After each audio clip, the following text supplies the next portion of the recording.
अस्सलामुअलैकुम, good morning everybody, क्या हाल है आप लोगों का? क्या सीन है, सर्दियों की कलेक्शन आ गई है, मतलब मार्केटों में स्वेटर बिकना शुरू हो गए हैं और यहाँ पे हाँ कलेक्शन ब्रांड्स की जैसे होती है ना, आपको पता है फॉल कलेक्शन, उसके इश्तिहारात लग रहे हैं और हमारे यहाँ जून जुलाई से ज्यादा गर्मी पड़ रही है। मतलब पता नहीं क्या हो रहा है कि ये क्यों हमारे अगेंस्ट साजिश हो रही है। हमारे मतलब कि हम जो कराची में बैठे हुए हैं तो हमारी पीक पे गर्मी चल रही है और फिर हमारे सामने कलेक्शन तो छोड़ दें, तस्वीरें ऐसी आ रही हैं कि मुल्क के कुछ हिस्सों में कुछ ऐसा लग रहा है जैसे बर्फ पड़ रही हो। मतलब ऐसा हुआ है, ये बारिश है, बर्फ शुरू हो चुका है। क्या हो रहा है? अच्छा ले तस्वीर डाल दी, आप बताइए इसका हम क्या महसूस की जा रही है। कल इस्लामाबाद से हमारे साथी हमारे साथ मौजूद थे, वो कह रहे थे रात में ठंडक होती है इस्लामाबाद। हाँ एग्जैक्टली, हमारे कॉरेस्पॉन्डेंट हमारे साथ ही बैठे हुए थे, कह रहे थे गुज़श्ता रात से बारिश, बालाई इलाकों और पहाड़ों पर बर्फबारी का सिलसिला चल रहा है। ये देख लो, मुजफ्फराबाद शहर में गिरदोनवा में तेज़ बारिश हुई है, झेलम वैली और हटियां बाला, बाग और हवेली के अजला में भी बारिश हुई है और बाबूसर टॉप पे वक्फे से बर्फबारी का सिलसिला जारी है। जलास और गिरदोनवा में भी गुज़श्ता रात से आपको बता दें कि बारिश चल रही है और मतलब it's I don't want to name. अच्छा बाबूसर टॉप पे by the way, just by the way, 1 foot से ज्यादा कल से अब तक बर्फ पड़ चुकी है।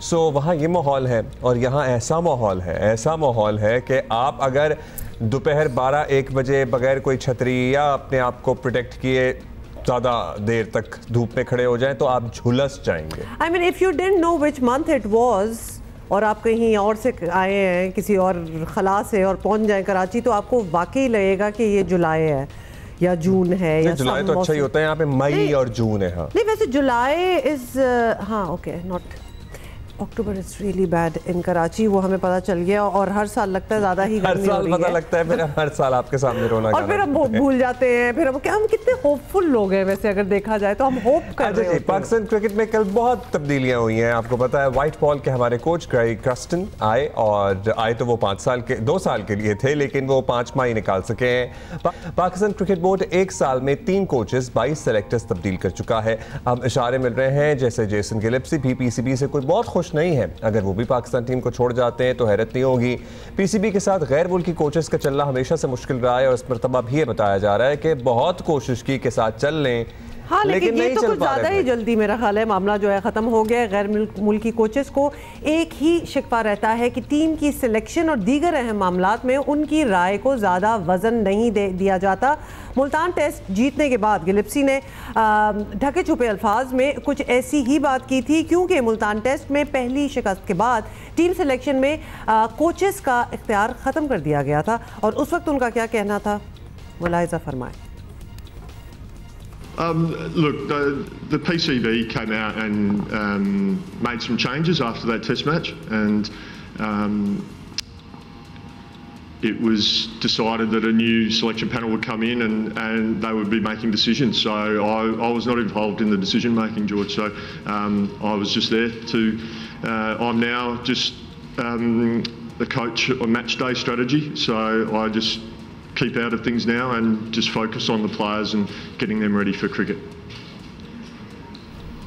बेसिकली पैदर पे शिकस्तों के बाद और इबरतनाक शिकस्तों के बाद जब इन लोगों को कहा कि ज़रा ब्रेक लें आप, और पीसीबी ने मेजर चेंजेस लिए और आकिब जावेद आए और फिर वो पिचेस भी तब्दील की गई और जो लोग तो स्क्वाड में भी नहीं थे उनको भी लाया गया और उसके बाद आपने नतीजा देखा, हम ना सिर्फ दोनों मैचेस जीते, हम सीरीज़ जीत गए। सो वो शिकवा था, लेकिन इससे पहले कई मरतबा हमारे ही प्लेटफॉर्म पे भट्टी साहब एंड एट्सेट्रा हमारे जो साथी हैं जो स्पोर्ट्स पे बड़ी गहरी नज़र रखते हैं वो ये कहते रहे हैं या बताते रहे हैं कि अवेलेबिलिटी का मेजर इशू है। जो कमिटमेंट की गई थी अवेलेबिलिटी को लेके कि आप पाकिस्तान टीम के साथ मौजूद रहेंगे, आपके कोच हैं तो they should be with the team ना हियर, तो हाउ कैन ये सारी कोचिंग वाया जूम क्यों हो रही है? तो उनका प्रॉब्लम ज़्यादा मेरा ख्याल है कि ज़्यादा ये था कि they wouldn't be in Pakistan, availability वही वाली बात है। And then they still want to have this job as far as to say they don't want to be. They couldn't be या जो भी है, बट ये कॉन्ट्रैक्ट ही क्या हुआ जब आपने अपना टाइम नहीं दे रहे, आप अपनी प्रेजेंस नहीं दे रहे, तो ये इश्यूज यू नो व्हाट, ये जायज़ इश्यूज। अब खैर इनका इस्तीफा मंजूर कर लिया गया है। साबिक कोच का कहना है कि वो पाकिस्तान टीम की कोचिंग छोड़ने की वजूहात बताएंगे। We should all wait for that too. तो हम ज़राए बता रहे हैं कि पीसीबी और गैरी क्रस्टन के दरमियान मामलात कुछ अरसे से ख़राब थे। वो अपनी स्टाफ टीम में मर्जी के लोग लाने की इजाज़त ना देने पर भी नाराज़ थे।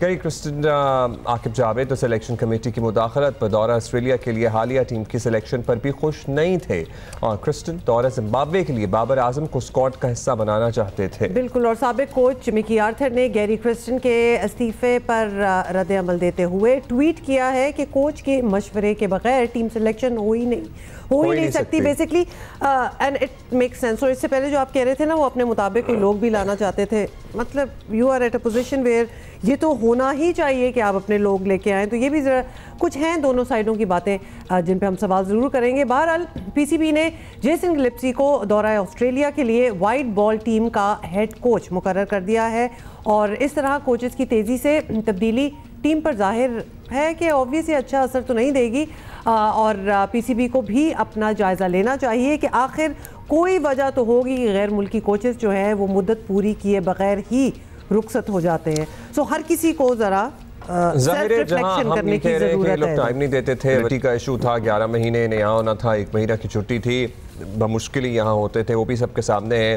चैंपियंस कप में भी आपको पता है कितने अवेलेबल थे, लेकिन at the same time we also need to look into our system के हमारे अंदर क्या फ्लॉज है, जिसको ये देखकर हैरान भी होते हैं, परेशान भी होते हैं, और उसको जब कहते हैं तब्दील करने के लिए तो मे बी वो ज़ाहिर है नहीं हो पाती चीज़ें चेंज, और हमारी जो अपनी टॉक्सिसिटी है ना उसको भी ज़रा कंट्रोल करने की। अच्छा, ये सारे सवाल भी पूछ लेते हैं। अब्दुल माजिद भट्टी साहब भी हमारे साथ होंगे, लेकिन पहले हम बात करेंगे टेस्ट क्रिकेटर अहमद शहजाद से।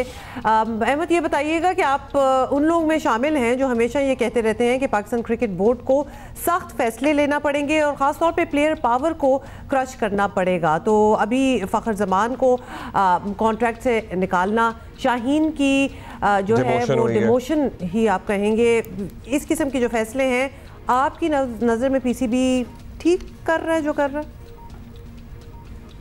देखिए, पहले तो अब शाहीन की जो कैटेगरी का नीचे होना है इस पे बात कर लेते हैं। जब परफॉर्मेंस डाउन है, टीम 9वें नंबर पे खड़ी है और आपकी परफॉर्मेंसेस नहीं है, तो यू नो आई फाइंड, अगर मैं हूं तो I find my self really lucky कि मैं टीम में भी आ जाऊं। तो ये कैटेगरी तो छोटी बात है, ठीक है, लेकिन फिर बात ये है कि सबको एक ही तराजू में तोलना चाहिए। वहां पे बाबर आजम जो कि ऑलरेडी टेस्ट से ड्रॉप हो गए और सिर्फ 2 फॉर्मेट खेल रहे हैं, वो अभी भी जो है ना एक कैटेगरी में है, और शाहीन नीचे है। तो ये यहाँ थोड़ा सा पीसीबी ट्रिक मिस कर जाता है। ऐसा नहीं है कि उसने शाहीन को डिमोट करके कोई गलत फैसला लिया है, ये ठीक फैसला है, लेकिन दूसरों को क्यों नहीं, किसी एक को ओब्लाइज करते हैं, किसी एक को पीछे। दूसरी, जहां तक बात की फखर जमान की आपके, देखिए आप, अगर मैं जियो के साथ मुंसलिक हूं और कल को मैं जियो के अगेंस्ट कोई बयान दे देता हूं, तो जियो क्या करेगा? तो या कोई भी जो इदारा है वो क्या करेगा? वो यही करेगा जो पीसीबी ने किया है, एक मैसेज दिया है स्ट्रॉन्ग के भाई आप इंस्टीट्यूट के अगेंस्ट नहीं बोल सकते, उनको स्कूल नहीं कर सकते। तो ये खाली फखर जमान के लिए नहीं, बाकी प्लेयर्स के लिए भी मैसेज है। तो मुझे ये पूछना था कि अभी फखर जमान जब ड्रॉप हुआ है, तो क्या वो प्लेयर जो है जिनके लिए फखर जमान ने ट्वीट किया था, वो प्लेयर फखर जमान के लिए ट्वीट करेंगे? अब ये सोचने वाली बात है। बनता ही नहीं है फखर जमान का ट्वीट करना, और जो भी कुछ हो रहा है उसके जिम्मेदार फखर जमान या उनके एजेंट खुद हैं। हाँ, मतलब जाहिर है। और अगर आपने कोई सजेशन देनी भी है तो उसको पब्लिक प्लेटफॉर्म पे पूरी दुनिया के सामने देना इज आल्सो क्वेश्चनेबल। आपने कोई बात करनी थी कि आप अहमद, आपकी ये बात भी सही है कि अपनी भी तो परफॉर्मेंस का पता ही होता है, और ये भी सोच लेना कि fine my performance was not up to the mark, why should I expect a contract और व्हाटएवर इट इज। तो थोड़ी सी शाहीन को लेके आप बात करेंगे। अच्छा, अब ये बताइएगा अहमद भाई के प्लेयर्स तो ऑब्वियसली बोर्ड डील कर ही लेता है इनसे, लेकिन इंटरनेशनल कोचेस के साथ हमारा गुजारा क्यों नहीं हो पाता? अब ये वाली मैनेजमेंट हो या इससे पहले वाली भी मैनेजमेंट्स हो, इंटरनेशनल कोचेस हमारे यहाँ ज़्यादा देर नहीं चल पाते। क्या वजह लगती है आपको इसकी?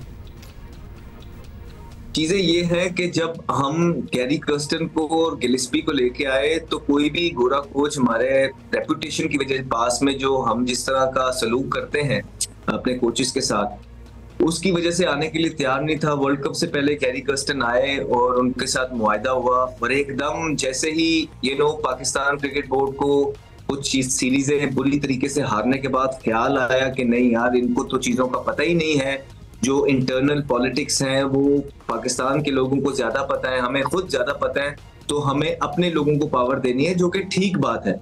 जो कि गैरी कर्स्टन के साथ मुआहदा था, इस तरह का नहीं था, जिसकी वजह से गैरी कर्स्टन ने आने से मना कर दिया। और जो उसने हालात भी देखे होंगे पाकिस्तान की क्रिकेट के, तो उसको यही लग रहा होगा कि कोई फायदा नहीं है, सिर्फ घाटे का सौदा है, तो बेहतर है कि इसी तरह एक मौका मिला हुआ है, साइड पकड़ ली जाए। लेकिन एक तरफ अगर पाकिस्तान क्रिकेट बोर्ड की तरफ से जो अब इकदाम उठाए जा रहे हैं, they make sense, because youngsters को इंडल्ज किया जा रहा है, और जो कि सीनियर प्लेयर्स हैं जिन्होंने टीम में ग्रुपिंग्स वगैरह सारा किया था, जिनकी वजह से टीम 9वें 10वें नंबर पे आ गई है, उन लोगों को थोड़ा सा हार्ड मैसेज देने की जरूरत है, जो कि हो रहा है। सो आई थिंक कोई मसले वाली बात नहीं है। अच्छा चलें, ये मैसेजिंग की भी बात होगी। अब बताएं कि होना क्या है, मतलब कि फिलहाल तो वाइट बॉल के लिए जेसन गिलेस्पी को जिम्मेदारी जो है वो मिली है, लेकिन ये ऑब्वियसली परमानेंट हल नहीं हो सकता। तो आप अब बोर्ड को जो नया हेड कोच लाना है, उसके लिए आपकी नज़र में कोई ऐसा बंदा है जो यू थिंक के सब संभाल सकेगा? कोई ऑप्शंस हैं आपके पास दैट यू कुड सजेस्ट? देखिए ऑप्शन बड़ा सिंपल है। अगर तो चीजें बाहर से बैठ के ही पाकिस्तान क्रिकेट बोर्ड ने करनी है, जो कि बज़ाहिर नजर आ रहा है, जिस तरह रिजवान को कप्तान बनाया, रिजवान बहुत इधर उधर अपने जो जर्नलिस्ट फ्रेंड्स थे उनसे कहलवा रहे थे, आ रही थी कि रिजवान पावरें मांग रहा है, न पावर नहीं मिलेगी तो वो कप्तानी नहीं करेंगे। ऐसा बिल्कुल देखने में नहीं मिला। जैसे ही रिजवान को पता लगा कि पीसीबी तो पावरें नहीं दे रहा है, और कहीं ये कप्तानी का मौका भी जिसके लिए उन्होंने इतने साल इंतजार किया और मेहनत की, वो भी हाथ से ना चला जाए, उन्होंने कप्तानी एक्सेप्ट कर ली और पीसीबी अपने स्टैंड पे अड़ा रहा।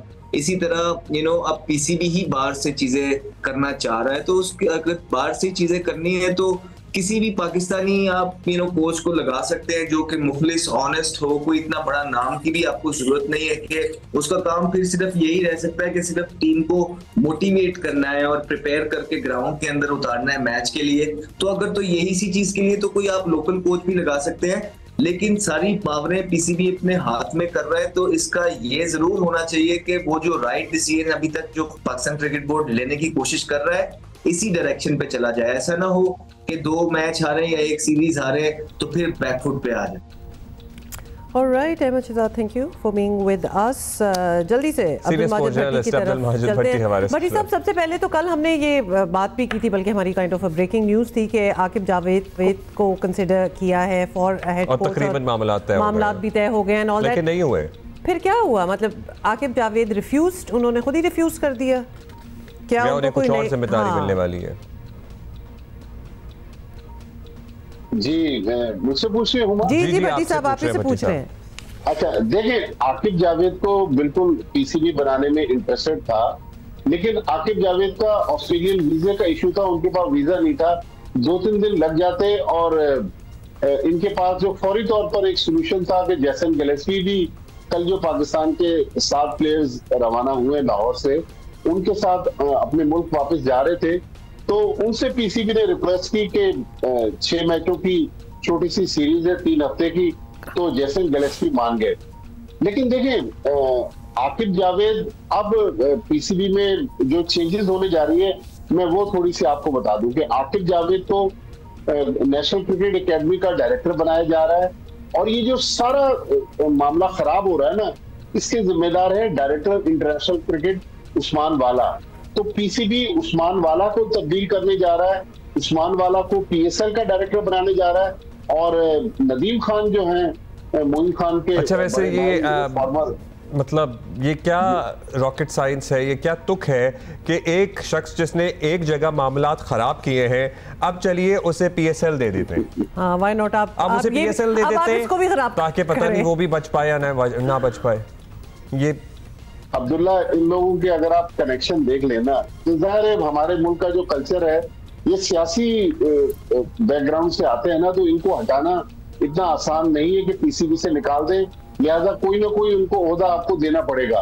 तो नदीम खान जो है, अब जो इतलात हैं वो यही है कि नदीम खान अगले डायरेक्टर इंटरनेशनल क्रिकेट हो गए। लेकिन जो हो रहा है ये पाकिस्तान क्रिकेट के लिए अच्छा नहीं हो रहा। कल भी हुमा ने जो बात की वो बहुत अच्छी बात थी कि हम दुनिया को मैसेज क्या दे रहे हैं कि कोचेस 4-4, 5-5, 6-6 महीने के बाद छोड़ के जा रहे हैं। कभी पाकिस्तान के जो कोचेस थे जिनमें हमने डायरेक्टर बनाए थे, मोहम्मद हफीज को, उनको हटा दिया, मिसबाउल्लाह को और वकार यूनुस को हमने हटा दिया, मिकी आर्थर का कॉन्ट्रैक्ट दरमियान से खत्म कर दिया। तो बेसिकली जो इशू है वो पाकिस्तान क्रिकेट बोर्ड का इशू है। पाकिस्तान क्रिकेट बोर्ड में गवर्नेंस नहीं है। हर चेयरमैन जो आता है वो अपनी पॉलिसीज लेकर आता है। अब आप अगर अच्छा भट्टी साहब, इस इशू में पर्टिकुलरली क्या इश्यूज थे? एक तो आपने कहा सर्टनली हमारे इश्यूज होंगे और किसी भी इदारे की रेपुटेशन खराब होती है। हम अपने ही फील्ड में देख लें, करियर में देख लें, बाज़ इदारे जहाँ पे जॉब इनसिक्योरिटी के ऊपर बड़ा क्वेश्चन मार्क होता है तो वहाँ नहीं लोग जाना पसंद करते। So anybody you know who would come again यहाँ पे अगर किसी को आप ऑफर करने जाएंगे और कहेंगे आप 2 साल का कॉन्ट्रैक्ट करते हैं। पीसीबी इटसेल्फ को इतना अट्रैक्टिव इदारा नहीं लगता कि वहाँ कोई सीरियसली आके उसको लगे कि जी ये मेरा मैं यहाँ रह सकता हूँ, 2-3 साल चला सकता हूँ। क्या इनकी क्रिस्टन की भी तरफ से कुछ कोताहियां, कुछ गलतियां थी? एज इन वो जो बात है कि ये अपने कॉन्ट्रैक्ट का पास नहीं रख रहे थे, उसकी क्या इंसाइट है? देखिए, जॉब सिक्योरिटी अब्दुल्ला बहुत बड़ा इशू है पाकिस्तान में, बहुत बड़ा इशू। फॉरेन कोचेज और दुनिया के जो टॉप के कोचेज हैं वो पाकिस्तान इसलिए आना नहीं चाहते, उनको पता है कि अनसर्टेनिटी है। चेयरमैन कल चेंज होगा, फिर हमें अपना ओहदा बचाना मुश्किल हो जाएगा। पाकिस्तान में अंदर जो एक पॉलिटिक्स चल रही होती है, पीसीबी हेडक्वार्टर की पॉलिटिक्स है, एक क्रिकेट की जो पॉलिटिक्स है, उसकी वजह से फॉरेन कोचेज जो है वो मुतासिर होते हैं। अच्छा, पैसों का तो देखें, कोचेज का मसला नहीं है। पाकिस्तान क्रिकेट बोर्ड जितना पूरे साल का पैसा देता है, अगर वो आईपीएल के एक सीजन में कोचिंग कर ले तो उससे ज्यादा वो पैसा कमा लेते हैं। लेकिन यहाँ पर जो इश्यूज थे गैरी कर्स्टन के, वो सिलेक्शन में मुदाखलत नहीं चाहते थे। पीसीबी, जाहिर है जब पीसीबी को उन्होंने कहा कि आप सिलेक्शन में इंटरफेयर ना करें, तो गैरी कर्स्टन ने अपने पसंद के जो लोग मांगे थे वो पीसीबी ने। भट्टी साहब वैसे सॉरी मैं आई एम इंटरजेक्टिंग, ये पहले बातें डिसाइड नहीं होती जब ये पोजीशन ऑफर हुई थी तो ये सारे नुकात नहीं थे बीच में कि जी सिलेक्शन में भी मेरी से होगी, ये सारी बिफोर हैंड डिस्कशन नहीं होती। खैर उनकी ये अपनी टीम लाने के जो मसले थे, इतना बड़ा पॉइंट है कि ये तो पहले ही बात हो जानी चाहिए होती है। देखिए, जब हम फॉरेन कोचेस को लेके आते हैं ना, तो उनको जिस तरह नई दुल्हन आती है ना उस तरह ट्रीट करते हैं, उसकी हर बात मानते हैं। जिस तरह वक्त गुजरता जाता है उसकी परफॉर्मेंस खराब होती जाती है, तो फिर पीसीबी भी थोड़ा सा उनसे कमी कतराने की कोशिश करता है। लेकिन ये बिल्कुल ऐसा ही है कि ये चीजें पहले से तय हो जानी चाहिए। मेरे ख्याल में कॉन्ट्रैक्ट की वायलेशन 2 वे वायलेशन है, ये 1 वे वायलेशन नहीं है कि सिर्फ गैरी कर्स्टन ने वायलेशन की है। अभी 2 वे वायलेशन है। जी हाँ, बिल्कुल। पीसीबी का भी ऑफिशियल मौक़िफ़ आ जाए तो अच्छा है, और गैरी कर्स्टन भी कहते हैं कि का भी आ जाए। लेकिन आपको भट्टी साहब याद है, आप ही बैठ के इस प्लेटफॉर्म पे कितना कहते थे कि यहाँ इन्हें होना चाहिए था, यहाँ नहीं है, यहाँ इन्हें होना चाहिए था, यहाँ नहीं है। चैंपियंस कप की भी हमने बात की, कितने मौकों की हमने मतलब अजीब लगता था। हम भी जब आपसे बात कर रहे होते थे कि पूरी टीम का इतना इंपॉर्टेंट मैचेस वगैरह हो रहे हैं, कोच है ही नहीं, दे आर नॉट अवेलेबल। देखिए, ये तो पीसीबी की कोताही थी कि शुरू में ही अगर उनके नाज नखरे हम ना उठाते तो इस तरह नहीं होता। पीसीबी ने शुरू में उनको कंफर्ट जोन देने की कोशिश की, उसके बाद वो कंट्रोल से बाहर हो गए। और मुझे फिर वही भट्टी साहब ना, मसला ये भी होता है ना कि यहाँ फिर आने के लिए इतनी मुश्किल से लोग राजी होते हैं। अब कोई राजी हो जाता है इस पाए का आदमी या कोच, तो फिर उसके नाज नखरे भी उठाने पड़ते हैं, उसकी फिर सुननी पड़ेगी ना, थोड़ी प्रोटोकॉल भी देना पड़ता है, उसको पैम्पर भी करना पड़ता है। लेकिन पैम्पर तो करना भी ठीक लगता है जब परफॉर्मेंस ठीक हो। जब टीम जीत रही हो ना तो ये सारी पैम्परिंग अच्छी लग रही होती है। अच्छा, let's move on from this. Bhatti साहब ये बताएं कि अब जो कंटेंडर्स हैं, ये तो अगर कोई कंटेंडर्स हैं तो उनका नाम ले ले, और फॉरेन कोच के होने से जो पाकिस्तानी ना हो, कहीं बाहर का हो, तो एक पर्सपेक्टिव भी अच्छा आता है, एक एक्सपीरियंस, एक और जगह का एक्सपीरियंस वो लेके आते हैं, तो उसके पॉजिटिव्स बेनिफिट्स बहुत हैं। देखिए, बिल्कुल जो नजम सेठी साहब का एक जो थ्योरी थी वो ये थी कि फॉरेन कोचेस के आने से जो हमारी इंटरनल पॉलिटिक्स है वो खत्म हो जाएगी, फॉरेन कोचेस पॉलिटिक्स में इन्वॉल्व नहीं होते। हालांकि मैं इस चीज को मानने के लिए तैयार नहीं हूँ। मैं आज भी आपको 1-2 कहानियां बता सकता हूँ जो इस वक्त पाकिस्तान टीम के साथ फॉरेन सपोर्ट स्टाफ हैं, वो किसी न किसी तरीके से ठीक है भट्टी साहब, ये कहानियां हम इंटरेस्टेड हैं, लेकिन ये संभाल के रखें, हम कल सुन लेते हैं, ऐसा करते हैं। ठीक है, अभी हमारे पास टाइम की कमी है। Thank you so much. Thank you for okay, so बात तो वहीं की रह गई कि we'll see now who is going to be the next coach. Pakistan stock exchange तेजी की नई बुलंदियों को छू रहा है, रोज नए रिकॉर्ड बन रहे हैं। कल स्टॉक मार्केट ने 90,000 का संग मील अबूर कर लिया। कुछ माह पहले तक इंडेक्स 1 लाख पॉइंट्स पर पहुंचने वाली बात जो है वो ख्वाबो ख्याल लगती थी, लेकिन अब ये मंजिल बहुत करीब आती नजर आ रही है। भाई चंद माह से स्टॉक मार्केट में मुसलसल तेजी का रुझान बरकरार है। मौशी माहिरीन इसे ऐसे अफराद के लिए अच्छा मौका करार दे रहे हैं जो अपना सरमाया किसी कारोबार में लगाना चाहते हैं, मगर वहाँ कुछ मसाइल हैं, तो स्टॉक मार्केट के बारे में वो सोच सकते हैं। अब आम ख्याल रहे है कि इसमें रिस्क फैक्टर बहुत ज़्यादा होता है। स्टॉक मार्केट से मुनाफा हासिल करने के लिए तहम्मुल, बर्दाश्त और ज़्यादा सब्र की भी ज़रूरत होती है। अच्छा जी, इसी पे हम बात भी करेंगे और ज़रा हमें खाने के लिए कि how it's going these days माशी तजियाकार मोहम्मद सुहेल हमारे साथ हैं। मोहम्मद सुहेल साहब, पाकिस्तान स्टॉक एक्सचेंज में आजकल ज़बरदस्त कारोबार चल रहा है और वो लोग जो इन मामलात में ज़्यादा इंटरेस्ट नहीं लेते थे आजकल सोच रहे हैं कि स्टॉक में सरमायाकारी करें, तो आपके ख्याल में ये मुस्बत ट्रेंड अभी मज़ीद कितना चलेगा? मतलब ये चलेगा या फिर ये जिसको हम कहते हैं ना एक फैड है और फिर ये ख़त्म हो जाएगा? बज़ाहिर तो लग रहा है कि ये ट्रेंड चलेगा, क्योंकि दो चीज़ें हो रही हैं जो बहुत ही सिग्निफिकेंट है।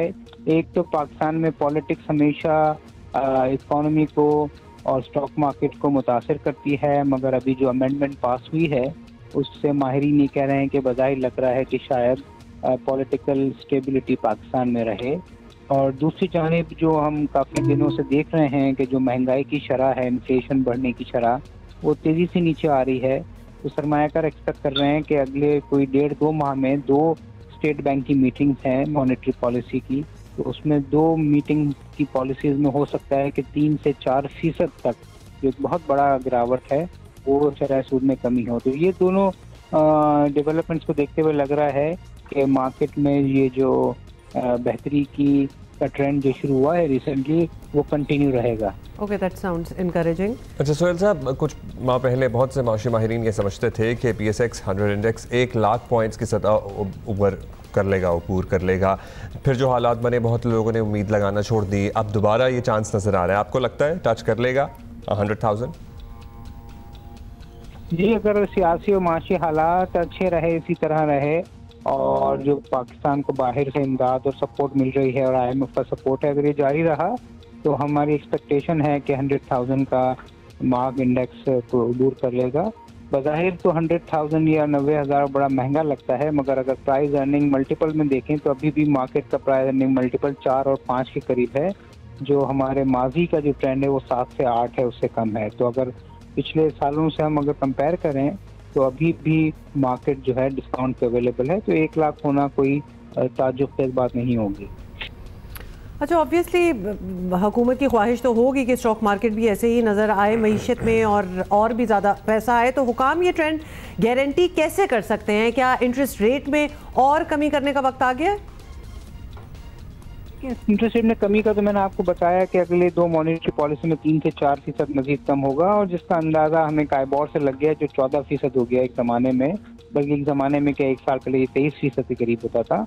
आई थिंक ये हुकूमत इस तरह सपोर्ट कर सकती है स्टॉक मार्केट को, इनडायरेक्टली, डायरेक्टली नहीं कर सकती, कि वो मुल्क में माशी इस्तेहकाम की तरफ काम करे। जो IMF की कंडीशन हैं जिसमें टैक्स को बढ़ाना है, जिसमें टैक्स नेट को बढ़ाना है, जिसमें फिस्कल डेफिसिट को कम करना है, जिसमें रिजर्व्स को बढ़ाना है, तो वो जो IMF के जो क्वार्टरली और 6 मंथली टारगेट्स है उसको कंप्लाई करती रहे।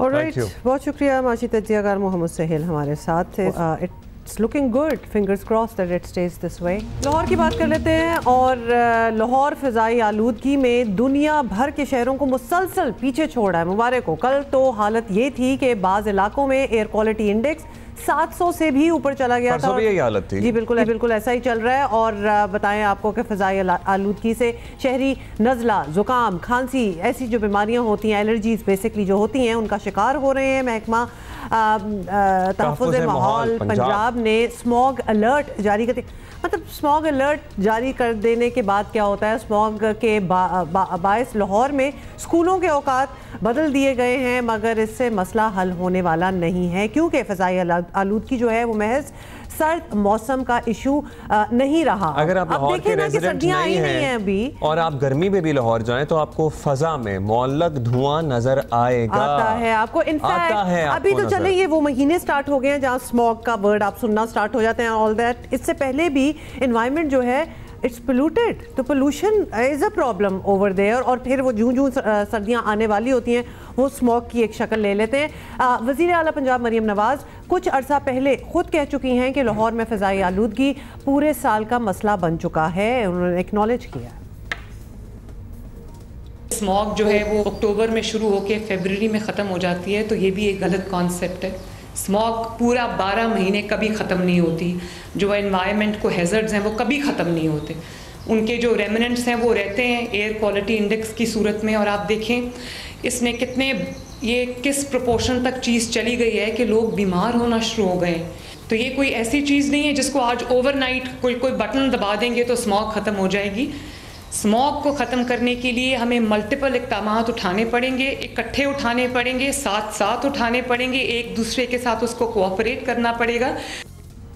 अब हमारा कौमी वतीरा बन गया है कि जब तक मुसीबत सर पर नहीं आ जाती हमें होश नहीं आता। फसलों की बाक़ियात पर पाबंदी लगाने की बड़े अरसे से कैंपेन भी चल रही है, उस पर बात हो रही थी, उस पर पाबंदी लगा दी गई।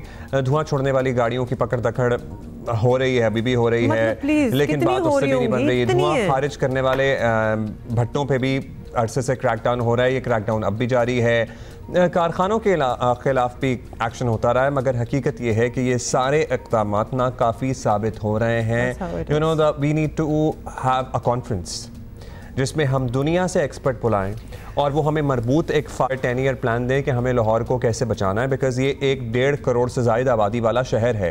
ये पाकिस्तान का दूसरा बड़ा शहर है जो कि इनहैबिटेबल होता जा रहा है, जो कि रहने के काबिल नहीं रहा है अगर आप सीरियस लें और आगे और नहीं रहे। और इस पे होता है ना प्रेशर डालने वाली, वो सिर्फ उस महीनों में ही ना जाके स्टार्ट करें और ख़त्म करें जब एक्चुअली स्मॉग आपको नज़रों से नज़र आना स्टार्ट हो जाए, वरना पूरा साल ही पोल्यूटेड है। दिस प्रैक्टिस जो भी एक्स्ट्रा ऑर्डिनरी मेजर्स अगर लिए जा रहे हैं तो उनको ऑल द ईयर थ्रू करना बहुत ज़रूरी है। वॉर फुटिंग पे करने की ज़रूरत है क्योंकि वहाँ बहुत बुरे हालात हैं, जैसे कि हमें बताएंगी अभी हमारा नुमाइंदा जियो न्यूज़ हमारे साथ है उमे फरवा।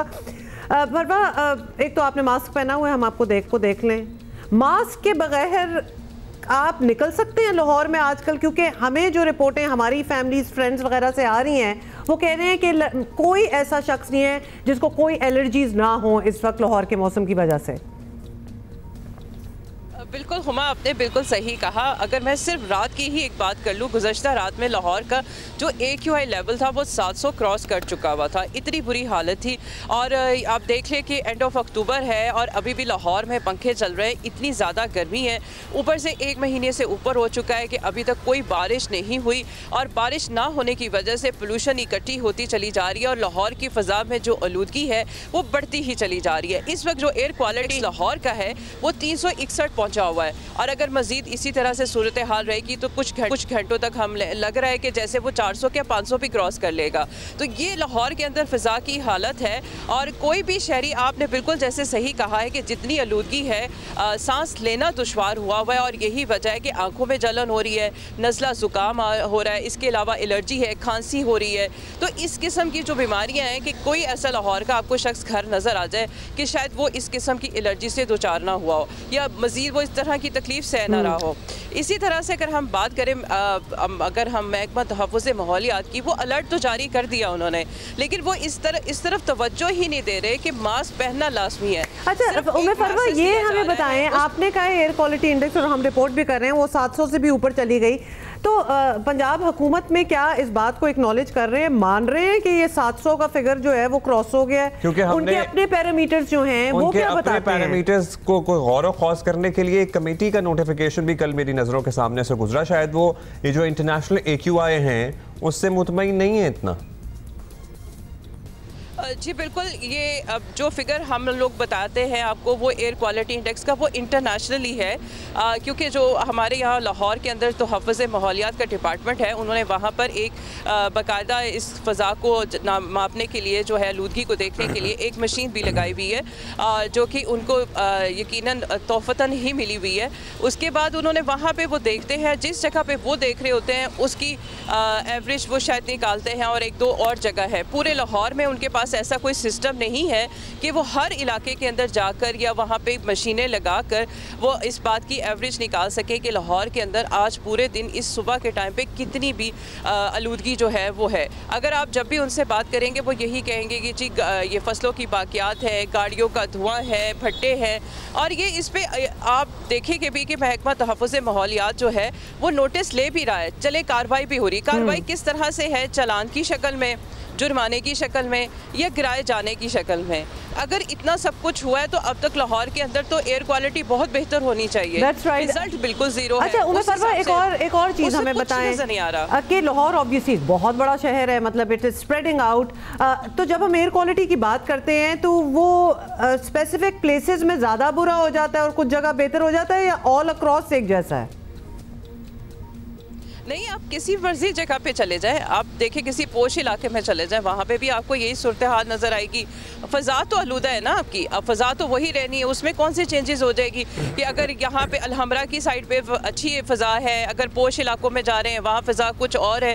आप देखिए जो इंडस्ट्रियल एरिया ना, अगर हम वाघा बॉर्डर की साइड पर चले जाते हैं तो वहाँ पर आपको ज़्यादा पोल्यूशन नज़र आएगा। जिस जगह पर ज़्यादा ट्रैफिक है वहाँ पर जो एयर क्वालिटी है वहाँ पर आपको ज़्यादा नज़र आएगी एयर क्वालिटी। तो ये फ़र्क ज़रूर है कि जहाँ पे इंडस्ट्रियाँ लगी हुई हैं वहाँ आपको AQI ज़्यादा नज़र आ जाएगी। जहाँ पर ट्रैफिक की रवानी बहुत ज़्यादा चलती है, जैसे एंट्री पॉइंट है शहर के अंदर, एग्ज़िट पॉइंट है, उस जगह के ऊपर आपको ज़्यादा नज़र आएगा, लेकिन हर जगह पे एक जैसी ही फ़िज़ा है।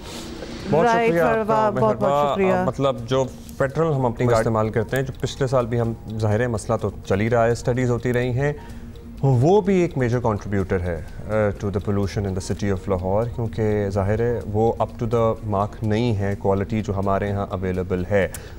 अब उसको ठीक करना तो एक लॉन्ग टर्म प्लान है, लेकिन ईवीज़ के ऊपर, हाइब्रिड गाड़ियों के ऊपर कोई स्पेशल कुछ निज़ाम हमें लाना होगा, निज़ाम इसी तरह लाना होगा कि उसको एक्सेसिबल बनाएं कि आम आवाम जो है वो अपनी ट्रेडिशनल जो गाड़ियाँ हैं उनसे वो, क्योंकि इस वीकेंड पे माशाल्लाह पाँच तो ईवीज़ लॉन्च हुई हैं, लेकिन उनमें से एक भी अफोर्डेबल नहीं है, पहुंच से बाहर हैं। So only a specific segment of society will be able to enjoy them, और you know, but generally it is an expensive technology in the globe as well. कि कराची में एक for lack of a more appropriate word, ये फड्डा ही कहेंगे हमें, वो ऐसा फड्डा हुआ है और वायरल हुआ है 2 फैमिलीज के बीच में इन अ रेस्टोरेंट, और मसला वहीं आया कुर्सी कि तुमने मेरी कुर्सी क्यों ली। तो कुर्सी के बड़े मामलात होते हैं पाकिस्तान में, पॉलिटिक्स हो या कुछ और हो, कुर्सी इज़ वेरी इंपॉर्टेंट। तो ये हम सुनना भी चाहते हैं, वायरल तो हो गई है बहुत वीडियो, और शायद आपकी नज़रों से गुजरी भी और हमने लगा भी दी है ताकि आप लोगों को पता चल जाए which one we are talking about. शहर पे ये फटा हुआ है एक रेस्टोरेंट में। हाँ, अब फटा कैसे शुरू हुआ और फटा यहाँ तक कैसे पहुँचा, मतलब बाज़ फुटेजेस हैं, बाज़ फुटेजेस नहीं हैं। इतना मारा है लड़कियों को, औरतों को, खवातीन ने भी एक दूसरे को मारा है, तो इट एस्केलेटेड रियली फास्ट। अब what exactly happened, Kashif Mushtaq है हमारे साथ। काशिफ, क्या हो रहा है ये? ओके वी नो कि ये मतलब कि एफ्लुएंट इलाका कराची का, जो कराची से नहीं वाकिफ, वहाँ एक रेस्टोरेंट में हम एक्सपेक्ट करते हैं ना कि बड़ी एनलाइटेंड पढ़ी लिखी फैमिलीज होंगी, और वो पड़ गए एक दूसरे को। हुआ क्या? जी देखिए, जब इब्तदाई तौर पर इस वाक़े की वीडियोस मोबाइल से बनी हुई सामने आई तो ऐसा लगा कि शायद ये रेस्टोरेंट के बाहर 2 फैमिलीज़ निकली और उन दोनों फैमिलीज़ के दरमियान जो है वो झगड़ा हुआ। लेकिन गुज़िश्ता रोज़ जो है वो इस वाक़े की मुकम्मल CCTV फुटेज भी सामने आई, और जिसको देखने के बाद ये अंदाज़ा हुआ कि ये पढ़ी लिखी फैमिलीज़ किस तरह आपस में पहले इनमें धक्कम पेल हुई, उसके बाद बात गाली गलोच तक पहुंची और फिर हाथापाई हुई, और ख़वातीन को इसमें तशद्दुद का निशाना बनाया है। इतवार की रात का ये वाक़या है, 9:30 बजे के करीब ख़याबान शहर में एक रेस्टोरेंट के अंदर एक फ़ैमिली पहले से मौजूद थी। दूसरी फैमिली जब वहाँ डिनर करने के लिए गई है तो उन्होंने उनकी एक कुर्सी को जो है वो अपनी तरफ मोड़ा और उस पर बैठ गए। बैठने के बाद जब जिस फैमिली की टेबल की कुर्सी जो अपनी तरफ मोड़ी थी, उस फैमिली की जानिब से जब वो जाने लगे तो उन्होंने एक खातून को जो है वो कंधा मारा। उस कंधे के बाद जो है वो मर्द हजरात जो है वो बीच में पड़े और पड़ने के बाद इनमें गालम गलोच का सिलसिला शुरू हुआ। उसके बाद जो है फिर हाथापाई हुई और हाथापाई मर्दों के दरमियान हमने जो देखा है सीसीटीवी फुटेज में या फिर वैसे भी, तो मर्दों के दरमियान ही हाथापाई नहीं हुई। ख़वातीन को ना सिर्फ रेस्टोरेंट के अंदर अच्छे तरीके से जो है वो मारा है, बल्कि रेस्टोरेंट के बाहर तक ये फड्डा इनका चलता रहा और बाहर निकलते हुए भी इन्होंने एक दूसरे पर शदीद तशद्दुद किया है।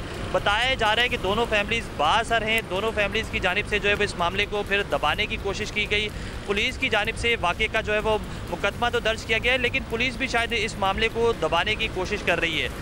दरख्शा थाने में इस वाक़े का जो है वो मुकदमा दर्ज हुआ और मुकदमा जो है वो नामालूम अफराद के खिलाफ दर्ज हुआ है। ना इस फैमिली को नॉमिनेट किया गया है, ना उस फैमिली को नॉमिनेट किया नहीं, तो क्या रेजोल्यूशन चाहते हैं काशिफ? ये तो बहुत मजाका खेज बात होगी। फैमिलीज भी बड़ी इन्फ्लुएंशियल फैमिलीज हैं, मुकदमा भी दर्ज हो गया है, तो कौन किसको मतलब इसमें किसने मुकदमा दर्ज किया? मतलब एक पार्टी ने अगर दूसरे के खिलाफ मुकदमा दर्ज किया है, नाम लिए बगैर किया, तो उसको मतलब नामालूम अफराद जाहिर करने का क्या मकसद है? इसके पीछे क्या मकसद है? एक्सपेक्टिंग देन बिल्कुल देखें, जब ये मोबाइल की बनी हुई वीडियोस वायरल हुई तो उसमें बाकायदा उन वीडियोस के साथ साथ ये टैगलाइन भी बताई गई कि कौन लोग इसमें मुलविस हैं, कैसे ये वाक़या हुआ। लेकिन जब हम मुकदमे का मतन पढ़ते हैं तो उस मतन के अंदर कहीं भी ये जिक्र नहीं किया जाता कि आया कौन सी फैमिलीज थी, कौन सा रेस्टोरेंट था, या फिर कैसे जो ये वाक़या रिपोर्ट हुआ। मुकदमे के मतन में वाज़े तौर पर यह बताया गया कि नामालूम अफराद का नामालूम अफराद से झगड़ा हुआ रेस्टोरेंट पर, और उस झगड़े के दौरान जो है बाकायदा ये भी मेंशन कर दिया गया है कि एक कुर्सी खींचने पे जो है वो ये झगड़ा हुआ, और झगड़ा होने के बाद झगड़ा इस हद तक बढ़ा कि ख़वातीन ने ख़वातीन की मार पिटाई की है इसमें। लेकिन कहीं भी ये जिक्र नहीं किया गया कि कौन से लोग थे, कैसे थे। अच्छा, इसमें एक अच्छी चीज़ जो हमें ये लगता है कि वो ये हुई कि दोनों फैमिलीज़ के साथ गनमैन भी मौजूद थे, लेकिन वो इस रेस्टोरेंट के बाहर ही रहे, वो इस झगड़े के अंदर जो है वो शामिल नहीं हुए हैं। रेस्टोरेंट के बाहर तक अंदर से ये झगड़ा शुरू हुआ, और हमने जब ये वीडियोस देखी तो उस रेस्टोरेंट के अंदर जो है वो तमाम तर टेबल के अंदर ऊपर जो है वो लोग बैठे हुए थे, और कोई भी ऐसा नहीं था कि यहाँ रश नहीं थी। रश भी बहुत ज़्यादा थी, लोग भी यहाँ मौजूद थे, लेकिन उसके बावजूद इन फैमिलीज़ के दरमियान जो है वो पहले झगड़ा हुआ, हंगामा और हुई, फिर एक दूसरे को पिटाई हुई। अभी राजीनामा हो गया या बात अभी चल रही है? देखिए, इनकी बात अभी आपस में चल रही है और बताया जा रहा है कि इनका आपस में कोई राजीनामा ही चल रहा है, इसीलिए जो है वो ये मुकदमा भी इस नौयत का नहीं करवाया गया है। नहीं तो कोई सीरियस इंजरीज हुई हैं इस लड़ाई में? क्योंकि टीनेज बच्चे इन्वॉल्व हैं इसमें, मतलब औरतें, बच्चे सारे इन्वॉल्व हैं। कोई सीरियस इंजरीज भी हुई हैं? मतलब नुकसान का लेवल हम देख रहे हैं। और रेस्टोरेंट का क्या रोल है बीच में? उनकी भी कोई तोड़ फोड़ हुई है? कोई उन्होंने भी मुकदमा किए हैं दोनों फैमिलीज पे? जी बिल्कुल, रेस्टोरेंट मालकान ने ही जो है वो 15 पे पुलिस को इतला भी दी, और इस मामले को जो है वो पुलिस को इन्वॉल्व भी इस मामले के अंदर किया। शायद पुलिस लेट पहुंचती, रेस्टोरेंट मालकान की जानिब से जो है वो एसपी जो क्लिफ्टन साहिबा हैं वो भी फौरी तौर पर वहाँ पहुंची और इस मामले को सॉल्व करने की कोशिश की। कोई रेस्टोरेंट के अंदर ऐसा नुकसान नहीं हुआ, और जो लोग आपस में हाथापाई भी हुए, ख़वातीन ने ख़वातीन को ही मारा है, कोई ऐसे डंडे नहीं मारे हैं। इसमें हमने देखा है कि एक दूसरे को थप्पड़ मारे गए और इस तरह की चीज़ें, कोई बहुत ज़्यादा तशद्दुद इस तरह का नहीं हुआ। लेकिन ना सिर्फ रेस्टोरेंट के अंदर बल्कि बाहर भी ये झगड़ा बहुत ज़्यादा बढ़ता रहा, और काफ़ी देर तक ये झगड़ा जो है वो चलता रहा, और एक दूसरे को ये लोग मारते रहे और लोग तमाशा देखते रहे, और बहुत सारे लोगों ने इसकी वीडियोस बनाई हैं। जो वीडियोस, शुक्र है कि वो जो गनमैन इन दोनों फैमिलीज के साथ थे वो इसमें इन्वॉल्व नहीं हुए, नहीं तो खून खराबे तक बात पहुंच सकती थी। और अफसोस की बात यह है कि हम ये बात कर रहे हैं, लेकिन ये बात शुरू एक कुर्सी लेने से हुई थी। मतलब कि आप जरा देखें कि बर्दाश्त का लेवल खत्म ही हो गया है, कुछ है ही नहीं इधर। और एटिकेट्स भी जीरो हो चुके हैं कि अगर आप किसी की टेबल से कोई कुर्सी खींच रहे हैं या ले रहे हैं तो आप उससे इजाजत लें और कुर्सी ले लें। This is unbelievable. अच्छा, और दूसरी बात ये है कि वायरल हुए हैं, ये एक बदनामी। दूसरी, and people know the families also, क्योंकि वो आइडेंटिफाई कर सकते हैं, तो ये भी बड़ी बातें सर्कुलेट हो रही हैं कि these are very influential families. इसमें तो हमें लग रहा था कि आदमी भी इन्वॉल्व है, मतलब या क्या वो बीच बचाव कराने की कोशिश कर रहे थे, क्योंकि वो येलो, और भी हमें आदमी नजर आ रहे हैं इसमें हाथ पैर मारते हुए जरा बाहर। जी काशिफ? जी ऐसा ही है। हमने देखा कि जो मर्द हजरात हैं इसमें, वो पहले कोशिश ये करते हैं कि इस मामले को रोका जाए। फिर इसमें एक 14 से 16 साल का एक लड़का नज़र आ रहा है जो पुलिस भी निशानदेही कर रही है, उस लड़के की जानिब से भी जो है वो पहले धक्का दिया गया है। आप देख सकते हैं चले वो बच्चे भी तैश में आए और सब कुछ हुआ। बहुत शुक्रिया राशिद, थैंक यू। मतलब वाई वो in this day and age जहाँ एक छींक मारो तो वो वायरल हो जाती है चीज़, why would you want to make a tamasha of yourself और थोड़ा सा बर्दाश्त कायम रखे, और गुस्सा चढ़ी है किसी पे तो अब गुस्सा निकाल दें आपस में बात करके कि भाई कितने बदतमीज़ लोग हैं ये वो। अब कुर्सियाँ उठा के मारने की या थप्पड़ और ये सब कुछ, why are you making a spectacle of yourself? अपनी इज्जत अपने हाथ भाई। अब हुमा की बातें आपने सुन ली हैं, मैं एक गाने शामिल करने की सोच रहा था लेकिन अभी नहीं हो सकता है, इसलिए पाकिस्तानियों के दिल आपको पता है फ़लस्तीनी अवाम के साथ धड़कते हैं, और पाकिस्तान ने फ़लस्तीन पर इसराइल के हमलों और नस्ल कुशी के खिलाफ ना सिर्फ आलमी फोरम्स पर अपनी आवाज़ बुलंद की है बल्कि अमली तौर पर अद्वियात, खुराक समेत गज़ा के अवाम के लिए जो हो सका है वो किया है, जिसका एक सबूत ये है कि पाकिस्तान ने 145 फ़लस्तीनी तलबा तालिबात को पाकिस्तान के मेडिकल कॉलेजों में दाखिला दिया है। बहुत अच्छी बात है। और ये स्टूडेंट्स इजरायली जारियत की वजह से अपनी तालीम जो है वो मुकम्मल नहीं कर पाए थे, और उनमें से एक 4th ईयर की तालिबा बतूल ईमान अबू शाबान और डेंटिस्ट्री की 5वीं साल के तालिब इल्म जो हैं वो जिनका नाम है लामा रॉबिन मोहम्मद हिजाजी, ये हमारे साथ हैं और इनसे हम बात करेंगे क्योंकि ऑब्वियसली आपको पता है कि इनका एक अपना एक्सपीरियंस है, उन्होंने आंखों से अपने देखा है कि गज़ा में क्या हो रहा है। We'll start with Batul first. Welcome to our show. And I would really Lama is also with us. Lama is also with us. We would really like to know when did you move to Pakistan for your studies? Was it after the attack that happened and then obviously the ensuing atrocities between Gaza and Israel? Hello. We arrived here in Pakistan at 17th of October. As a result of the war, to continue our medical education. So Batul, did you leave your family behind? Were you studying there already? Because we do realize that you were far into your studies and you were a student in the medical college. How did you manage to leave? Yeah, I left my family in Cairo, Egypt. My father and mother and sister. We got out from Gaza at 28th of February this year. All right. And Lama, we would really like to ask you, what is your story? Were you also in Egypt and then managed to come to Pakistan, or you were in Palestine, Gaza, and then you somehow managed to come to Pakistan? How did this whole operation happen? Because it is not easy to, find an option and somebody would come up, all right, there's an opportunity in Pakistan for the medical students, let's go. How did this happen? Okay, so all of us in general came from a long and hard journey to being here in Pakistan. We came here to continue our medical education in a scholarship that is provided by the Global Relief Trust, Doctors of Rahman and Al-Khidmat Foundation. This is the only opportunity for us to continue our medical studies because there is no other chance for us as Palestinians. So we came here. And you're most welcome here as well.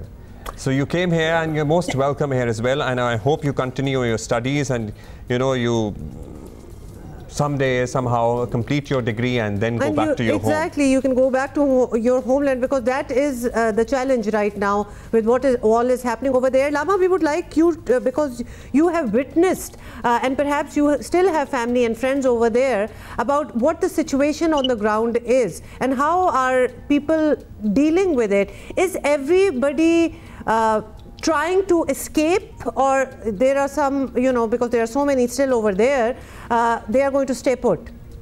Lama, please tell us. Yeah, I have more than half of my family still there in Gaza, including my father. The situation there is so bad. It's just going worse and worse in a worse and worse direction. There is no food. With the border closure, there is no food entry, no medical support there. The situation is really so bad. As you can see, it's more than a year, and Israel is just continue the ethical cleansing, and completely it's a genocide out there. My family is want me to be in a safe hand, and when I told them about the situation here, Alhamdulillah, they just got relief. No matter what they are, what's happening in Gaza, but Alhamdulillah, they are safe right now. However, there is no safe place in Gaza, as you can see. Nobody is safe there, but at least they can just got relief because of the idea that we are here in a safe hand with the Prime Institute and the Prime Institute for Science, with the support of the GRT, Al Khidmat Foundation, and the Doctors of Rahman. So they all support us, and Alhamdulillah, thanks for the people of Pakistan. That's a relief for the family too, when at least one of them can make somewhere safe and continue with the education. So I'm sure your family is relieved. For the families back home Batul, as we well. would really, your immediate family is in Egypt, but do you have friends and family, extended family still in Gaza? Do you get to communicate with them? Are they able to communicate and tell you what is the situation over there? Yes, there's a lot of family members still in Gaza, and a lot of friends and medical students in Gaza, in North Gaza and in the south. And the situation is getting harder. They want also to continue their medical studies, and they now are studying. They have exams in December, and they lost part of their they lost someone from their family members because of the Israeli occupation. So it's very hard to settle in and accommodate in Gaza right now. All of them want to escape and save their lives. And the hospitals are also the target. They're the specific target of Israeli atrocities as well. In fact, we are also curious, Batul, are there any hospitals that are functional, that are working? Because we keep hearing, you know, all the main hospitals have been attacked and they are not in working condition. Yes, it's attacked, but we as Palestinians also continually trying to get our health. All doctors want to help people because that's the purpose of existence. Of course. Even when there is no hospital, there is no building, because it's destroyed. Doctors still help people, even in streets, even in houses. Anywhere. Yes, well, we have seen those visuals that, you know, the building is broken, but still the doctors are there. Some of the doctors from US and Canada, Muslim doctors, are visiting and trying to help as much. And they were on our show as well, so we've been talking about it. Lama, what about the schools? Because obviously there's a big population of young people, children as well. Are there any schools functioning anymore? You know, are they making makeshift arrangements and education is still going on over there? How would you describe it? It's been a year now, more than a year now. Schools is destroyed. All schools is destroyed now, and there is no education from the 7th of October. Yes. From the starting of the war, from the 7th of October, there is no education, no schools, no universities, no hospitals, all are closed. So the people out there, our friends and our families, everyone there is no education for them. The lucky one has internet connection to study online, and it's so hard to study online, especially medical studies. The whole life is disrupted, certainly. Yes, Lama, carry on. And that's the occupation, what they need. That's the goal of occupation, to not continue our education. But here, this is staying here and continue our education in Pakistan as a type of resistance. Absolutely. So, our weapon is our pen, our education. We are here. We would like to translate a little bit of what you have said for our viewers as well, or मैं कहती हूँ कि हौसला है, कमाल की बात है कि ये दोनों लड़कियां अपनी फैमिलीज और फ्रेंड्स जो हैं वो उनको वहाँ छोड़ के आई हैं। आप जितना भी आप निकल आए वहाँ से, आपके रिश्तेदार वगैरह तो पीछे रह ही जाते हैं, और साथ साथ ये भी बता रही हैं कि वहाँ कोई स्कूल्स, कोई ऐसी चीज़ नहीं है, कोई इंटैक्ट नहीं है। एक स्कूल ईयर जो होता है वो बिल्कुल ख़त्म हो चुका है, बच्चे स्कूलों में नहीं जा रहे, से कुछ नहीं पढ़ाई हो रही। वो ही लोग बस पढ़ रहे हैं जो कि लिटरली अपनी कोशिश से पढ़ रहे हैं। जिनको कोई इंटरनेट कनेक्शन मिल जाता है तो वो ऑनलाइन पढ़ाइयाँ कर लेते हैं, किस्मत से मिल जाता है, किस्मत की बात है। और अस्पतालों के हवाले से इनका ये कहना है कि ऑब्वियसली अस्पताल तो डिस्ट्रॉय कर ही दिए हैं, लेकिन डॉक्टर्स हैं वहाँ, और जो जगह मिलती है उनको सूटेबल, वो वहाँ लोगों का इलाज करना स्टार्ट हो जाते हैं। बड़ी इनकी बातों से लग रहा है कि निज़ाम जो है बड़ा एड हॉक बेसिस पे चल रहा है। Lama, we would really like to also ask you that obviously the whole situation impacts everybody, but especially we see some really heartbreaking images of children suffering, children who have lost both the parents. So can you give us an idea, tell us, we see that, but what is your first-hand experience of the families of children, of teenagers who have lost everybody in the family and they're the lone survivors? Yeah. Are you asking about my image about Pakistani people, or my image in Gaza? No, you please share us experiences of children that you have seen in Gaza who have lost their families and they're still trying to survive in a war-struck country. Yeah, there is lots of people, lots of children. I have just left the whole of the world, or when I stayed in the south of Gaza, after I left my home, there is lots of people lost their moms and dads. They are alone, but trying to live as much as they can. Alhamdulillah, this is like we are strong. God give us the strength to continue this life. Whatever is going outside, or however, like there is lots of weapons and lots of death around us, but we continue to live our life. The children out there is just suffering from everything. Hepatitis A. Yeah. So endemic now in Gaza. Especially who lost their families. Batul, yes, Batul, how about your life here now? You're in Pakistan. We understand that there are 145 students, Palestinian students, that have joined Pakistani medical colleges. Are you guys connected in Pakistan? Do you have a group where obviously you need that kind of connection with back home? So how has it been being here in Pakistan? Alhamdulillah, the situation is so good here in Pakistan. To be honest with you, I did not expect the kindness that came from people of Pakistan. They all just welcoming us with lots of love, lots of flowers. At the moment, anyone knows that we are Palestinian. We get out from Gaza just to continue our education here. They just give us lots of love, lots of hugs. That made us feel like we are in a home.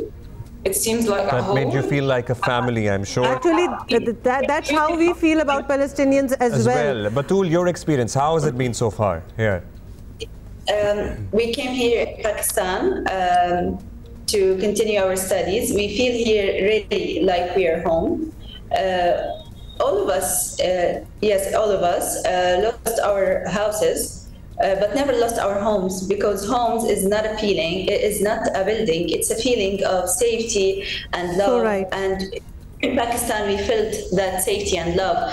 Now the safety is not present in Gaza. That's right. Lama, finally, do you hope to go back to Gaza? You think that, inshallah, let's see, things will become better and you will be able to go home eventually? Yeah, inshallah, of course. When the border open and after our graduation, after continue our medical schools. And Batul, if you can hear us. So we can help our people, our family. Yes, someday, inshallah. Yes. Batul, if you can hear us, are there other students as well that you are in touch with, that you are connected to back home in Gaza, who want to come to Pakistan, who want to continue their education here in Pakistan or anywhere else in the world? Because you mentioned that there are many other medical students who need help there. Yeah, a lot of them, nearly all of them, wants to come here in Pakistan, because being here in Pakistan to study medicine is a great opportunity for us. It's one of the greatest countries to teach medicine and engineering, you know, of course. And they also want to continue their studies because our universities are destroyed, the hospitals, nearly and the homes too. Has everybody lost their home as well? What about your homes? Were your homes destroyed too? Yes, it was destroyed in Gaza, in North Gaza. It's a tragedy, and it's a tragedy unfolding in front of the eyes of the rest of the world. Lama, how do you feel about the world reaction? Because when it started, nobody really thought that it would go on for, you know, it's been more than a year, and we still don't know when it's going to stop, if at all. In fact, more countries have become involved in the whole entire situation. How do Palestinians feel about the reaction of the world, and perhaps even other Arab countries? Yeah, we are all upset and sad about the reaction of the world.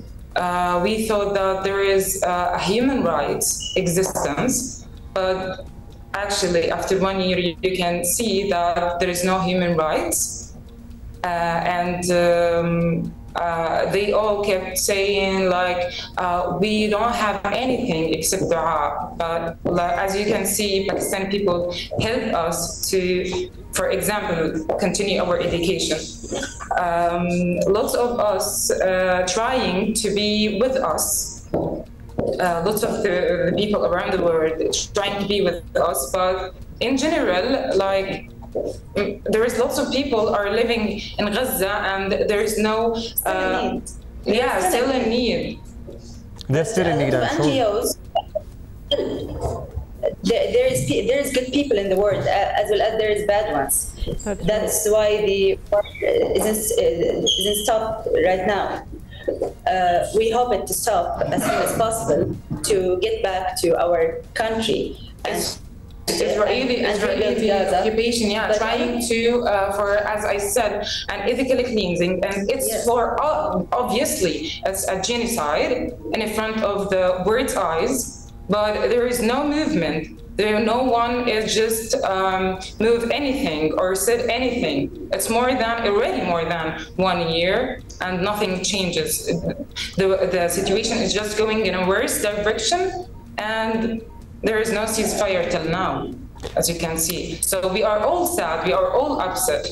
It is indeed a tragedy, and people have been, sympathizers have been raising their voices around the world, and I'm sure you are aware how many protest marches have taken place, even in places like the United States, where hundreds of thousands of people sympathize with the Palestinians, and they want changes and they've come on from their government. Showed solidarity to Palestinians.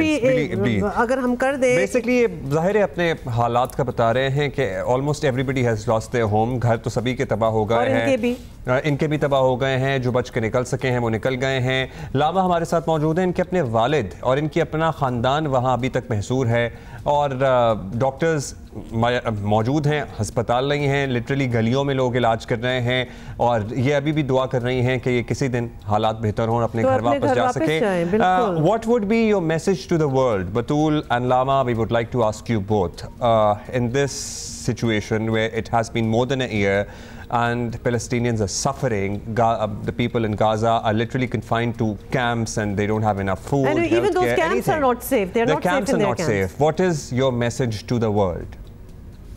Our message to the world is to cease fire now more than ever, to talk with the human rights, to be free to talk, and to do actions right now for Palestinian people. Our message also is to continue our purpose of existence, is that helping people, because us individually wants to help people by being doctors. Also, nearly all NGOs tries to help Palestinians right now to continue their studies in the USA, UK, Turkey, Egypt, and they wishing to reach Jordan and Beirut, because also Beirut is under attack now.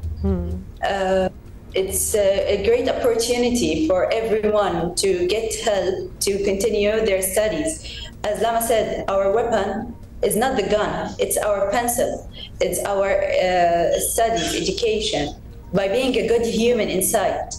And in the whole world now, there is a lot of bad people that that want a ceasefire because they want to ethically cleanse us as Palestinians.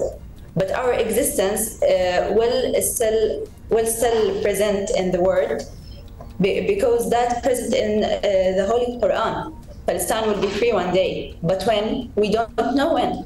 So my message is to never lose hope. You're really resilient. You know, we are short of words. That how hopeful are you in these conditions, and you're still hoping that someday Palestine would be free, and you would be able to go back to your home and things would be normalized, and your courage is something that we should all look up to. Lama, would you also like to add on to it, especially you know, because we do know that other countries around in the Middle East, around the region, are also becoming involved in this, and the only perpetrator is Israel, attacking all other countries. So any message that you would like to give to the governments that can intervene, the powerful nations that can intervene and, you know, try to stop this? Yeah, as I said, maybe the only message that I'm going to give for the world, trying to cease fire now, to stop Israeli occupation from what they are doing now, because the problem is that Israel is not in a war with only Palestinians, it's in a war with all Muslims or Arabs, and the world, the whole world. So Israel wants to attack everyone, not only Palestine. And if the world sees that truth, so they are going to move and cease fire. जंग बंदी का मुतालबा किया जा रहा है। दोनों हमारे साथ जो स्टूडेंट्स मौजूद हैं, सीज फायर का मुतालबा किया जा रहा है। बात है ना कि इजराइल को अगर लगाम ना दी गई तो वो तो ऑलरेडी 4 मुल्कों में तो फैल चुके हैं कि वो इधर उधर अपनी ये पूरी एक एक्सपेंशनिस्ट अगर उनकी कोई इंटेंशंस हैं, मूवमेंट है, तो वो ठीक ठाक उस पर चल पड़े हैं। Thank you so much. And good luck for your studies. Yes. I hope you continue to study well and hope you have a good time in a safe environment, and we make sure, I'm sure the authorities would make sure. Batul and Lama, thank you for your time, and we hope and pray that your families back home stay safe. And you can see them someday as well. बड़ी मतलब के बहुत आपको हिम्मत चाहिए, बड़ा बहादुर आपको होना है कि आप इतनी दूर अपनी फैमिलीज़ को छोड़ के आ जाएं, क्योंकि एक आप पढ़ाई जो एक चीज़ है वो आपका ख्वाब है और आप उसी से अगले को मात दे सकते हैं। जिस तरह बड़ी अच्छी तरह उन्होंने कहा कि हम वेपन्स नहीं उठाना चाहते, हम जवाब देंगे विद आवर पेन, हम अपनी पढ़ाइयों से, अपनी जहानत से पढ़ लिख के हम ये जवाब देंगे, और ये एक बड़े स्ट्रॉन्ग लोगों की और नेशन की एक निशानी है। बच्चे पढ़ नहीं पा रहे, स्कूल नहीं जा पा रहे, और वो कह रहे हैं यही तो चाहता है इजराइल, यही चाहता है कि हम तालीम से दूर रहें, हम जिंदगी से दूर रहें, हम इसलिए जितना भी मुश्किल हो, लेकिन आप दुनिया में फैल जाएं और याद रखें कि आपके साथ क्या हुआ, आप अपनी पढ़ाइयाँ तो मार देंगे और जो जिंदा रहेंगे उनको भी कोई सहूलत नहीं मिलेगी। और पाकिस्तान से बहुत प्यार मिला है इन्हें, और बहुत खुश हैं और बहुत शुक्रगुजार हैं कि पाकिस्तान में इतनी ये अपॉर्चुनिटी मिली, कि क्योंकि ऑलरेडी स्टूडेंट्स, मेडिकल स्टूडेंट्स थी, पढ़ाई कंप्लीट करना भी, आप अंदाज़ा करें कि आपने अपने 3-4 साल लगा दिए हो इतनी मेहनत करके, और एकदम से एक जंग स्टार्ट हो जाए और वो तो आपको लगे ना कि ज़ाया हो गया मेरा काम सारा। लेकिन पाकिस्तान ने ये मौका दिया कि 145 मेडिकल स्टूडेंट्स जो हैं फ़लस्तीनी वो पाकिस्तान आए और अपनी स्टडीज़ जो हैं वो कंटिन्यू कर रहे हैं। भाई जंगजियों की ताबूत से जारी है वर्ल्ड कल्चर फेस्टिवल, इसमें नए परफॉर्मेंसेस के लिए लोग आ रहे हैं और ऐसी चीज़ें हो रही हैं जिनके बारे में फ्रैंकली हमने कभी नहीं सुना क्योंकि हमारे यहाँ उस तरह नहीं होता। लेकिन अच्छी बात यह है कि इतने लोग आ रहे हैं और इतना अपना पर्सपेक्टिव ला रहे हैं, नई चीज़ें हमें सीखने को मिल रही हैं। इंटरैक्टिव म्यूजिकल जॉनरा भाई एक चीज़ होती है और इसमें स्विट्जरलैंड से ग्रुप आया, थिएटर ग्रुप, ये पूरी मोस्टली ये यूरोप में ट्रैवल करते हैं और इस मरतबा ये पाकिस्तान में मौजूद हैं और ये यहाँ से भी कोलैबोरेट कर रहे हैं आर्टिस्टों के साथ और परफॉर्म करने जा रहे हैं। और ये जो परफॉर्मेंस लाए हैं उसका नाम है शेम ऑन यू और हमारे साथ इनके आर्टिस्टिक डायरेक्टर्स जो हैं, बच्चों को स्कूल में ही इतना सुना देते हैं बच्चों को shame on you, but anyway इसका कुछ और मकसद है। Triksa and Ilya with us, and they are the artistic directors of this group. Welcome to our show. I'll start with you, Ilya. In a nutshell, quickly, if you could explain to us what is this about? Shame on You. What is it about? Like 5 years ago, we started to collect the stories about shame. We did it in Pakistan, Russia, Switzerland, and after, when we played, the stories also came from Netherlands, from Scotland, England, basically Europe. And we retell these stories during our performance. People are invited to tell their own stories, and we also play some songs. So basically they are narrating their experience, is that right? Yes, yes. Okay, and so you're playing songs, but you also have performers, as in dancers, as part of your group. So do they perform? Usually it's the two of us on stage, and the audience is very close to us. We sit with the audience in a circle. So now here in Pakistan, we do the performance with our previous collaborators, Imran, Amna and Habib. Right. So this is going to be a world premiere, also performing it in Urdu. We're going to have English and Urdu. Yes. So before that we performed in 4 different languages. We did it in Russian, we did it in English, we did it in German and Dutch. So it's always the people of that, wherever you are performing, they are involved so that, you know, the audience can, I guess, connect also. Yes, the audiences can always be involved if they like to. Triksa, what is the process like? As in you give a call, you invite people before you arrive to a certain place that, all right, we are doing this, and if you have a story, share with us and we may, you know, incorporate or we may include you as a part of our performance. How does this work out? We have this archive of shame, we call, which we always carry with us, which is about 600 stories by now. And then throughout the performance, people can interact, but also we have a shame cloud with us, which is a device where people can record and tell us. All right. And we also have a shame box, and we also have a digital shame box on our internet. And this is very interesting, and we have to, you know, because shame, I guess, is a very common emotion. But very personal at the same time. Yes, and very difficult to actually come out and talk about it. Yes, yes. So we made sure to provide spaces that were safer spaces, like a cabin. People could go and talk in the cabin, they could write. Everyone stays anonymous if writing through our webpage. So we made sure to create this space of safety. But what was interesting was that collecting all these stories, like starting in Pakistan, Switzerland and Russia, that we realized that shame is such a universal emotion, that the stories from Pakistan are not so different from the stories from Switzerland. So we actually realized that it's a lot about universal connection.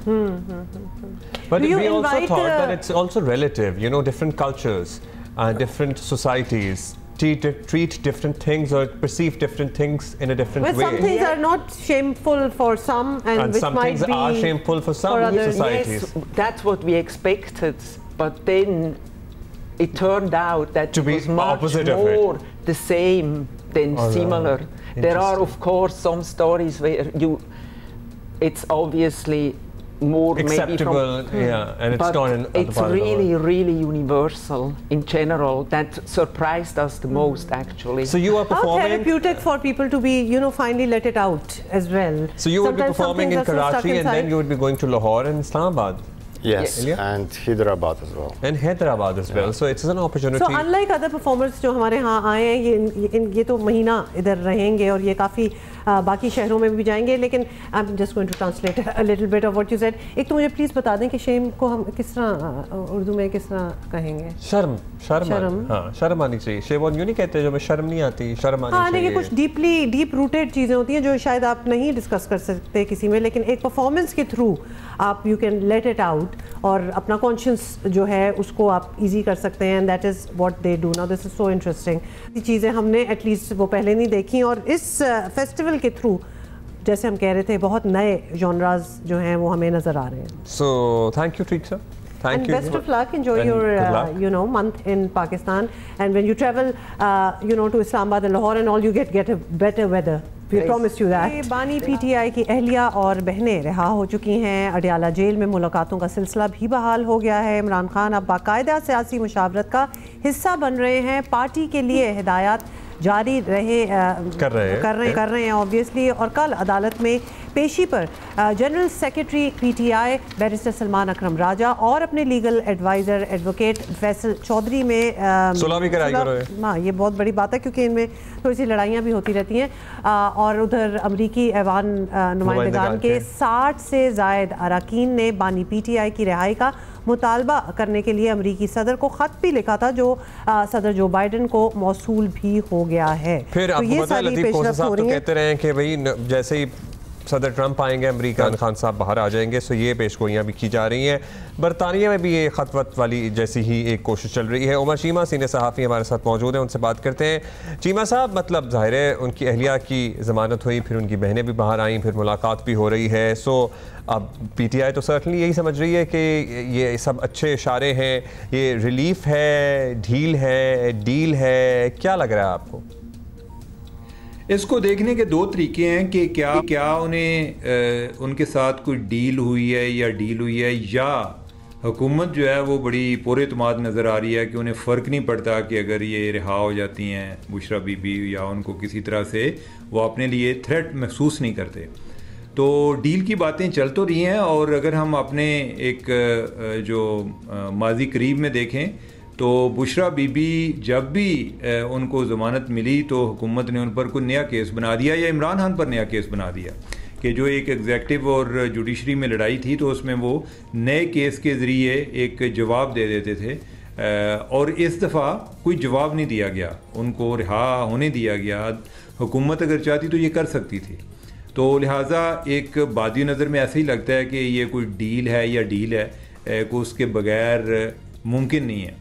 लेकिन इसका दूसरा पहलू, दूसरे अंदाज या दूसरे तरीके से इसको ऐसे भी देखा जा सकता है कि 26वीं आईनी तरमीम के बाद हुकूमत का एतमाद लेवल बेहतर हो गया है, और उनको ये लगता है कि बुशरा बीबी अगर घर चली भी जाती हैं तो उनके लिए कोई बहुत बड़ी थ्रेट नहीं है।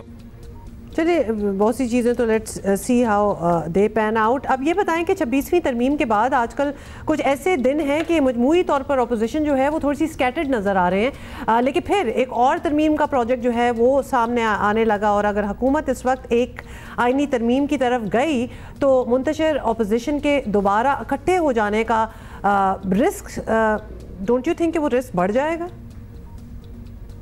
नहीं, मेरा नहीं ख्याल कि कोई तरमीम की बुनियाद पे की वजह ऐसी बन सकती है। तरमीम के हवाले से जो अभी तक बातें सुनने में आ रही हैं कि वो फ़ौजी अदालतों के हवाले से हैं, और जिन इलाकों के हवाले से बातें आ रही हैं वो तो एक बड़ा एक जायज़ कंसर्न है। उस पर अगर कोई बंदा इख्तलाफ करता है तो वो सियासत बराए सियासत के अलावा नज़र नहीं आता। यानी कि वो वजह क्या है, वो कहते हैं कि कोई बलूचिस्तान के कुछ एरियाज़ हैं जो कि ट्रबल हिट हैं, जिधर कोई इवन जजेस जाते नहीं हैं और उनको प्रोटेक्शन भी नहीं है जजेस को। जजेस भी क्या करें अगर, और दूसरी तरफ ये है कि अगर फ़ौजी अदालतें बन जाए, फ़ौजी अदालतों में जो उनके जजेस होते हैं उनको भी बड़ी प्रोटेक्शन होती है, उनको ज़्यादा इतनी कवरेज भी नहीं मिलती है सच। और इसी तरह जो हमारा फाटा का इलाका है जो कि अभी ज़म हो चुका है, लेकिन उन इलाकों में अभी काफ़ी शोरश। चलिए जी, शुक्रिया चीमा साहब। उधर डियाला रावलपिंडी से हमारे साथी शबीर डार हमें बताएंगे कि क्या गहमा गहमी रही। शबीर साहब, कल काफ़ी अरसे बाद मुलाकातें भी हुई हैं बानी पीटीआई की, कुछ लोगों में उन्होंने सुलहें भी कराई हैं, सो क्या एक्टिविटी रही? गुज़श्ता 24-25 दिनों में इसके बावजूद 2 मुलाकातें बानी पीटीआई से हुई है उनके रहनुमाओं की। एक मुलाकात 26वीं आईनी तरमीम पर मुशावरत के लिए हुई थी और एक मुलाकात अभी रिसेंटली बैरिस्टर सलमान अकरम राजा, बैरिस्टर शोएब शाहीन और फैसल चौधरी की मुलाकात हुई। उनकी अलीमा खान, उज़मा खान, नौरीन खान, उनकी भी मुलाकात हुई है और उनके दीगर वकला की भी मुलाकातें हुई है। लेकिन जो गुज़श्ता 25 दिनों के दौरान जो रूमर्स गर्दिश करते रहे हैं, जो अफवाहें चलती रही हैं, हमने बज़ाहिर जो हमने बानी पीटीआई को देखा है और उनसे जो हमारी गुफ्तगू हुई है कमरा अदालत के अंदर, बज़ाहिर हमें ऐसी कोई चीज़ नज़र नहीं आई, क्योंकि वो उनकी सेहत भी ठीक थी और वो फिजिकली भी फिट लगे। सेहत भी ठीक ही लग रही है। कल फैसल चौधरी भी कह रहे थे कि सेहत तो उनकी बिल्कुल ठीक लग रही है। बहुत शुक्रिया आपका। बहुत शुक्रिया शबीर डार। ओके, तो अब मुलाकातें शुरू हो गई हैं, तो then we can expect more things to be happening. और फैसल चौधरी ने अपेरेंटली अपने भाई को मैसेज पहुंचा दिया कि भाई वो पार्टी लीडरान के खिलाफ, पार्टी के खिलाफ बयान देना बंद कर दें। भेजा है या नहीं भेजा? We'll see you tomorrow. Have a great day. Bye.